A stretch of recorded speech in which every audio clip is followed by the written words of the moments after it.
Trading markets are mixed this morning as investors look to the outcome of the European Central Bank monetary policy meeting that kicks off today.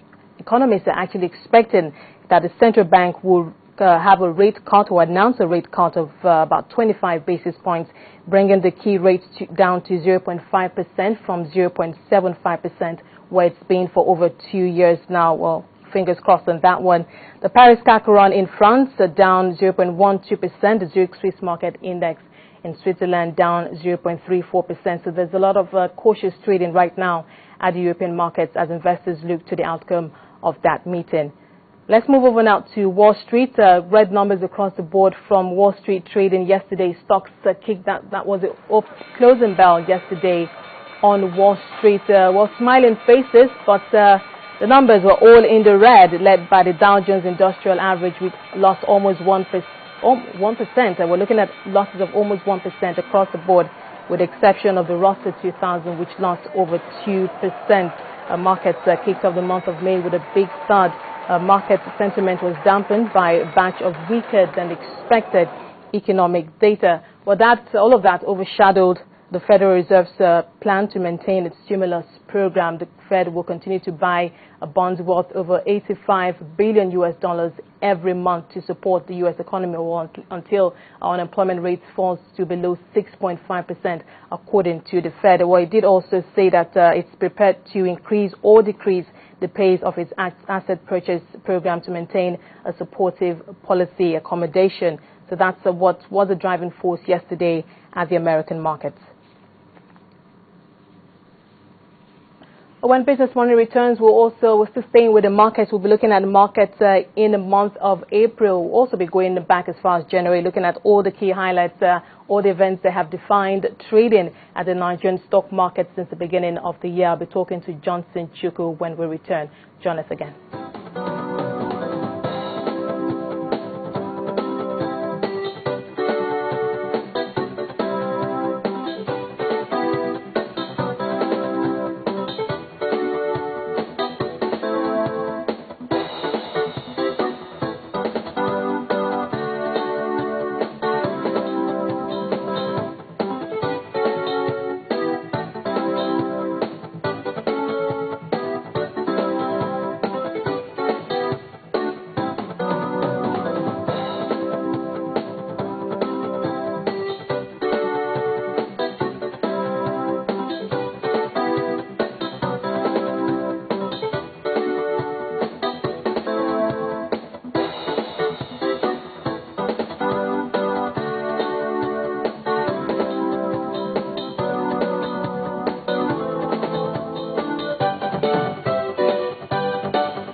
Welcome back to Business Morning. Today we've got our eye on the capital market. We'll focus on the equities market, looking at the performance key highlights, especially in the month of April. I'm being joined now by a financial analyst, Johnson Chukwu. He's also the Managing Director, Chief Executive Officer of Cowrie Asset Management Limited. Thank you so much, Johnson, for joining us. Thank you. Now, we're in a brand new month, and we're taking stock, looking at markets in April, equities markets in the month of April. The all-share index hovering in terms of year-to-date performance at around between 17 to 19% as at the last close. Now, I'm also looking at against the other African bourses. Kenya is still the top-performing stock market and on the African continent. But let's just talk about, for you, what would be the key highlight for the month of April for the Nigerian stock market? Well, you see, basically what happened in April was more of publication of results of quoted companies. You found out that most of the quoted companies in Nigeria have December as their year end. So, and they had 31st of March as the deadline for publication. Of course, NSC extended that period. And you found out that the month of April witnessed a lot of publications and a lot of benefits being announced. We've seen bonuses, we've seen dividends. So that's actually what defined the market in the month of April. But beyond that, what defined the market in the month of April, there are several other factors that have brought the market to where it is today. But those factors cut across several aspects of the regulatory environment, governance standards, business environment,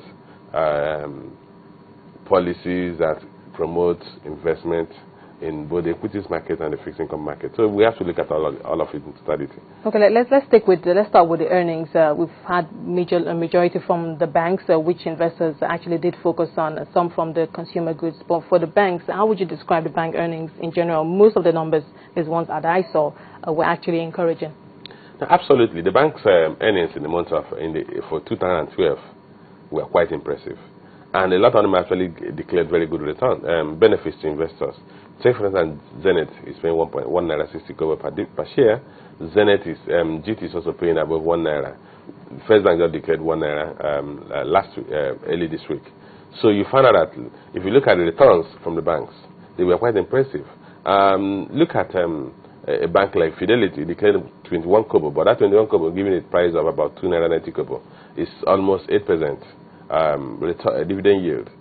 So you find out that a lot of banks' returns, given where they were coming from, most of the banks made impressive results compared to what they did in 2011, particularly because the factors, the banking environment had changed drastically over that 1 year period.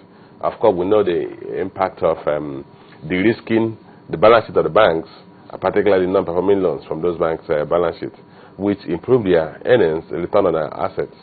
And that has manifested greatly in the returns that they declared at the end of the year. I would think that market expectations were high, especially for some key banks in the top category, Zenith, Access, Guaranty Trust Bank, UBA, and especially First Bank.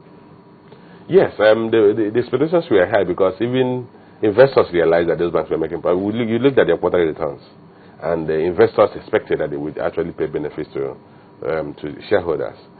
With the exception of Diamond Bank, that didn't declare any return to shareholders. Most of these banks were able to reasonably meet the expectation of investors. Investors were expecting both dividends and bonuses. But for me, I wasn't expecting a lot of bonus declarations by the banks, particularly because the banks already have a huge number of shares listed. And that will further increase the burden of paying dividend to shareholders if they continue to issue scrip dividend. So I expected that the banks will declare cash dividend, not so much of scrip dividend as bonuses, because the banks should actually be thinking of reverse split. I mean, reducing the number of shares that are listed instead of increasing the number of shares listed.